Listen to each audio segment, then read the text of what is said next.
Matthew Holt, we got duped, fooled, tricked. Everybody said, look over here. There's nothing going on in digital health. What could be happening over there in health tech? And so here me and you go, take vacations. And what happens? Amazon buys One Medical. Got to talk about it. It's the July 28th episode of Health Tech Deals.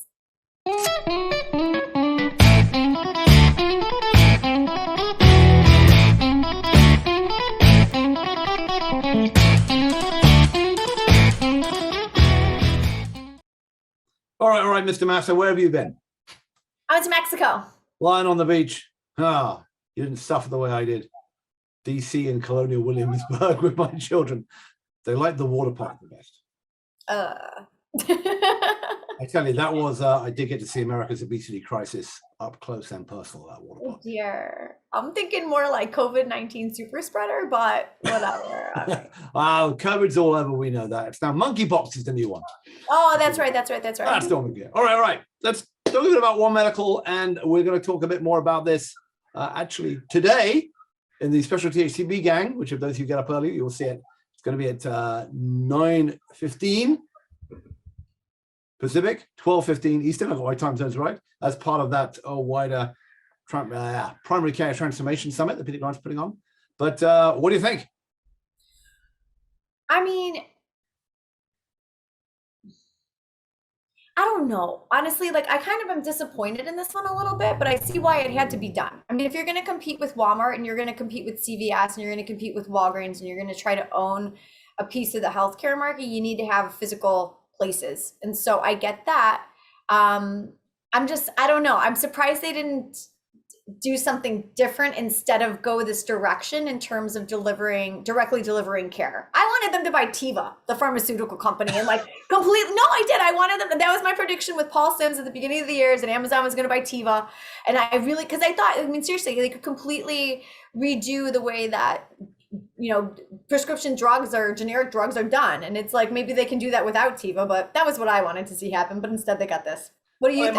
They might do that. I think I wanted them to get into primary care more. They already got Amazon Cares. They have a big deal with Crossover Health, for their clinics, but they basically gone and bought the most upmarket brand here, which doesn't do kind of, capitated value-based primary care. It does very expensive fee-for-service stuff. I liken this back to, I was kidding around with somebody on Twitter about the fact this is like in 1980, AC Milan, when it sent some guy to go and watch Watford, which is a tiny English football team, and they said, go buy the player. And the guy came back and said they got this fantastic black centre forward, and AC Milan went and they literally bought the wrong guy. The right guy was called John Barnes, played for England, played for Liverpool. The other guy was called Luther Blissett, nicknamed Luther Missett. He had like half a season AC Milan where he completely sucked. But wait, are you saying they bought the wrong player? I think Jeff Bezos said, go buy that primary care chain beginning with O, and they meant to buy Oak Street and they bought One Medical instead. Oops. Because if they bought Oak Street, they would have bought the dominant, you get Iora with One Medical, so you do get a capitated Medicare piece. But One Medical is, the primary brand is, who does it serve? It serves Google people. I'm a member, it serves sort of upper class Tony people. It doesn't do the Amazon workers. It doesn't do middle America, and it doesn't do capitated care. Maybe they can get it there, but I think it's going to be hard for them to deliver a sort of low price down market product. This is more like buying Whole Foods. They needed to go and buy, the equivalent of, I don't know what cheap grocery store. Trader Joe's? I don't know, Aldi? Trader Joe's. So they would need, even that's still market. They need to buy the equivalent Safeway? Of down market Safeway, whatever that is. Tesco. Winn-Dixie, that'd be my buy. I'd say Winn-Dixie. They need to buy, but anyway, so we'll see what they do. But now they have a smorgasbord of stuff. As you said, they've got, they still got Pill Pack, and they still are sending people to the house every day. And they could do a lot more stuff with it, but I think it's just more of a mess. Having said that, they've got smart people there. Aaron Martin, they brought on from Providence to do stuff, so they will probably figure out what they want to do, and they have unlimited amounts of money, 60-odd million in cash sitting around, and they have the patience of Job, right? They spent forever building their retail thing, and now they've destroyed everybody else. Yeah. Hey, why not? Check this space in 10 years. I check this space in 10 years. I'll mark it on my calendar now. All right, let's do some. What else is going to feel like it like a lifetime? This next 2 minutes. Let's go. All right, Cleery gets 192 million. That brings their total up to 248. Ton of money. This is AI to prevent heart attacks. What do you think about this? Yeah, there's a whole bunch of these, right? There's Viz AI, which does it for stroke. So this is, can you like get people to take CT scans of the heart, which already happens, and can you do a better job of identifying if you're gonna have a heart attack or plaque and prevent heart attacks? I guess the good news is it might replace invasive, not invasive surgery, but people who do all of angiograms and stents. Whether it just adds to healthcare costs, I don't know, but it's a lot of money, but it's not that much money, because if they can get it, to be standard of care with every CT scan, they'll make a bloody fortune and get more money in the healthcare dollar. All right, what about Health Note? They get 17 million. This is a chatbot that helps fill in like pre-visit notes. You said this has been done before. This has been done a lot of times. There was a company called Instant Medical History, which did this in the 1990s. But this one has got money not only from Signify, but also from Unity Point, Northwell, and Cedars, who are all three big hospital VC funds. And what this is all about is, can you like save the doctor time in the visit by having the patient having filled in stuff before? It's been tried with surveys. It's been tried with pre-visit notes. It's been tried and failed many times. Maybe the chatbot will fix it. Maybe not. All right, Elation gets 50 million in a Series D, brings their total to 108. This is an EMR for primary care. I thought all those primary care companies were building their own. Well, maybe. Well, Kina Fong has been running this for a while. It's really cool. Interesting people. There's a bunch of big players in this generation asset, but also your buddy Jonathan Bush and his wife Faye Rottenberg are in this one. They really like the concept of what Kina's built here. This new model. I've had her on TCB and done some demos. It does look super cool, and it's like a new way of thinking about primary care with the EMR. Whether it's enough to celebrate the monopoly of the big guys, who knows? All right, more of our friends invested in this one. Caraway Health, they get 10.5 million. 7Wire is in there. Almers Ventures, others. This is women's health college students focused. Yeah, this is pretty cool. So you've got kind of the dominant. Let's look at the investor ledger here, right? You've got. Oh my God, this is like star-studded. Melissa Jaffe from 7Wire, Chrissy Farr from Omos. Hope Lab is in this, right? Margaret Laws. So I wouldn't want to come across their investor board on a dark night.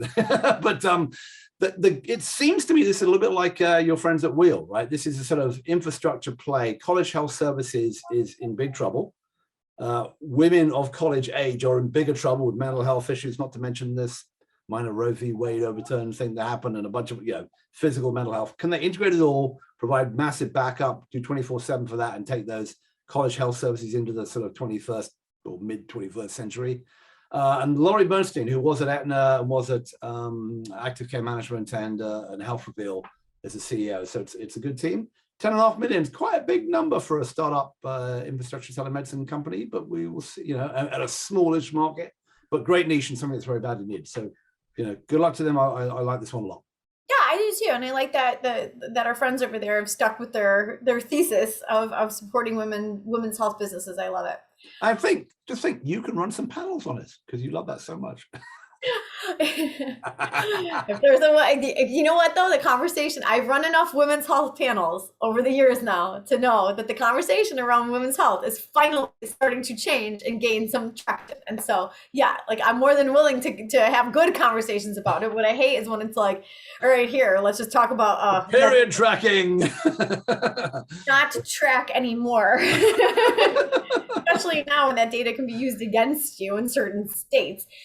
Anyway, hey, I wanted to promote on the front end, you mentioned that virtual or that primary care transformation summit. One more time on that. I think if you Google primary care transformation summit, that's probably the easiest way to find it. But man, that list of speakers at this, it was like a who's who of everybody who's doing anything transformative in primary care. And I think you got to register for this one, but check it out if you get a chance. I mean, because it was like, the conversation is going to be dominated by Amazon One Medical. Well, dying to hear what folks have to say. So tomorrow's THCB gang, which is part of it, we do a special version part of it.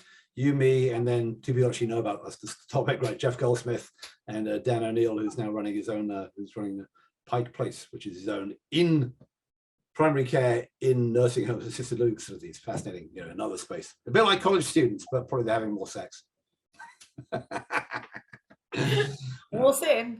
All right. Friends out of here. I will. To catch some of the live tweeting about this primary care transformation summit, you can follow us along with us over there on Twitter. He is at BoltyBoy. I am at Jess DaMassa. And this episode of Health Tech Deals or any of the other great content coming out of the blog, head on over to thehealthcareblog.com and sign up for our email newsletter, which we send out whenever we feel like it. Well, now summer is over and its action's going, it's going to be bang, bang, bang again. Oh yeah, sure. Mark my words. There was some vacation during July. We'll be back in back. What did you say earlier? Watch this space in 10 years. Watch this space in 10 days. So the We Know newsletter. Okay. We'll talk to you guys later. Bye.